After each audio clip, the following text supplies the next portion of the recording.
ਸਤਿ ਸ੍ਰੀ ਅਕਾਲ ਜੀ ਸਾਰਿਆਂ ਨੂੰ। ਪੰਜਾਬੀ ਡਿਸ਼ ਚੈਨਲ ਵਿੱਚ ਤੁਹਾਡਾ ਸਵਾਗਤ ਹੈ। ਅੱਜ ਆਪਾਂ ਖਾਂਸੀ ਜ਼ੁਕਾਮ ਵਾਸਤੇ ਜਿਹੜੀ ਇੱਕ ਦਵਾਈ ਤਿਆਰ ਕਰਨ ਲੱਗੇ ਆ। ਇਹ 10 ਕਾਲੀਆਂ ਮਿਰਚਾਂ ਲਈਆਂ, ਇਹਨਾਂ ਨੂੰ ਆਪਾਂ ਪਹਿਲਾਂ ਕੁੱਟ ਲੈਣੇ ਮਾੜਾ ਜਿਹਾ। ਤੇ ਇਹ ਮੈਨੂੰ ਆਪਣੇ ਲਈ ਮੈਂ ਤਿਆਰ ਕਰਨ ਲੱਗੀ ਸੀ ਜੀ। ਮੈਨੂੰ ਖਾਂਸੀ ਜ਼ੁਕਾਮ ਬਹੁਤ ਹੋਏ ਆ, ਮੈਂ ਕਿਹਾ ਚਲੋ ਵੀਡੀਓ ਬਣਾ ਕੇ ਸ਼ੇਅਰ ਕਰ ਦਿੰਦੇ ਸਾਰਿਆਂ ਨਾਲ। 10 ਕਾਲੀਆਂ ਮਿਰਚਾਂ ਲਈਆਂ, ਥੋੜੀਆਂ ਕੁੱਟ ਲਈਆਂ, 5 ਲੌਂਗ ਲਏ ਜੀ ਆਪਾਂ। ਇਹ ਜੋ ਕੁਛ ਵੀ ਸਮਾਨ ਲੈਣਾ ਆ ਇਹ ਉਦੋਂ ਹੀ ਲੈ ਕੇ ਕੁੱਟਣਾ ਆ, ਮਤਲਬ ਉਸੇ ਵੇਲੇ ਕੁੱਟਣਾ ਆ ਜੀ। ਪਹਿਲਾਂ ਕੁੱਟਿਆ ਪੀਸਿਆ ਸਮਾਨ ਨਹੀਂ ਲੈਣਾ। ਤੇ ਇਹ ਥੋੜਾ ਜਿਹਾ ਆਪਾਂ ਦਾਲਚੀਨੀ ਦਾ ਟੁਕੜਾ ਲੈ ਲਿਆ, ਇਹਨੂੰ ਵੀ ਕੁੱਟ ਲੈਣਾ। ਸਾਰੀਆਂ ਚੀਜ਼ਾਂ ਨੂੰ ਇੱਕ ਜਗ੍ਹਾ ਕੁੱਟ ਲੈਣਾ ਆ।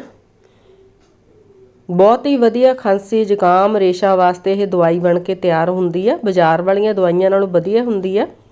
ਤੇ ਦੇਖੋ ਇਹਦਾ ਦਰਦਰਾ ਜਿਹਾ ਪੀਸ ਲੈਣਾ ਆ।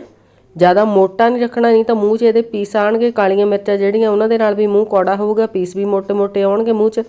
इस करके इन्हां नूं इदां चंगी तरह पीस लेना आ। आपां एक कुंडी च पा के कुट्टिया जी इन्हां नूं चंगी तरह।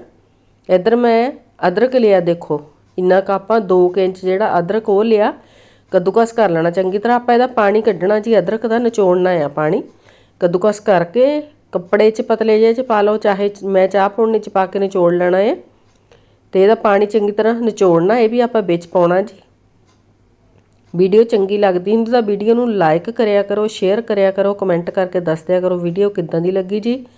सपोर्ट करो साडे चैनल नूं, तुहाडी सपोर्ट दी सानूं बहुत ज़्यादा जरूरत आ। तो लो जी अपना अदरक जिहड़ा कद्दूकस हो गया सी, मैं चाह पुड़नी दे विच पा लिया। तो हत्थ दे नाल निचोड़ के जिहड़ा आपां इहदा पानी जिन्ना भी हैगा आपां कढ लैंदे आ। बहुत ही वधिया ये दवाई बन के तैयार हो जाती आ। खांसी रेशा इहदे नाल ठीक हो जाती आ, गला ठीक हो जाता है। पूरी वीडियो देखियो तां ही पता लगूगा इहदे विच आपां की पाया। स्किप ना करियो जी वीडियो नूं।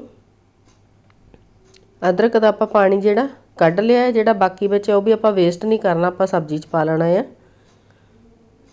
चमचा तां होऊगा अपना पानी दा ये।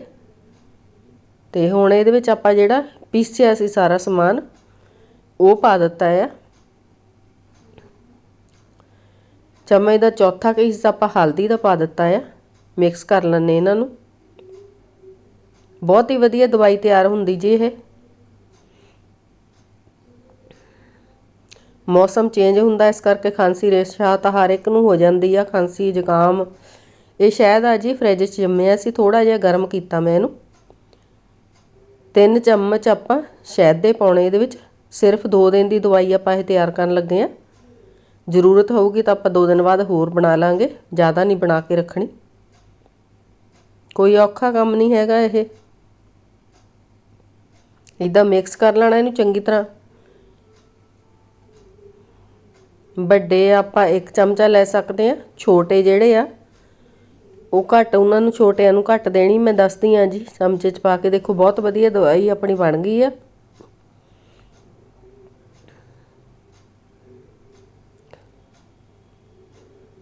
आ देख लो जी, आपां बड़े आपां इन्नी 1 चमचा ले सकते सवेरे, 1 शाम नूं।